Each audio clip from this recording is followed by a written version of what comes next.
our 70-inch 2-pan ice cream roll machine. First off, the overall dimensions. From left to right, overall length is at least 70.25 inches. For depth, we have 25 inches. Overall height, 50 inches. Overall height without the wheels, 45 inches. And height from the bottom to the top of the base, minus the wheels, will be 29 inches. Included will be 10 pans for the top and 10 for the bottom. Measurements for the storage pans on top, we're looking at 4.25 inches in radius by 3.5 inches in height.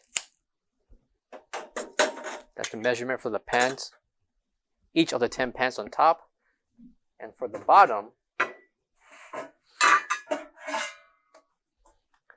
measurements for the bottom pans, each one will be at least 4.5 inches in width, 4 inches in height, by 7 inches in length.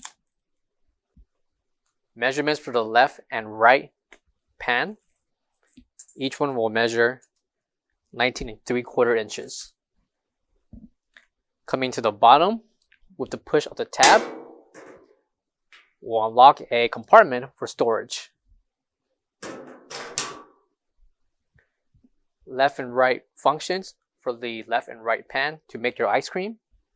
Total of the 10 pans on the center. The center will be refrigerated and is an option to not have it stored as cool. So options for the center storage pans can be refrigerated or not. Coming to your right will be your ETL certification and your standard 110/120 voltage for the right side, along with your left. For all questions, give us a call or visit our website coolerdepotUSA.com for more information. Thank you.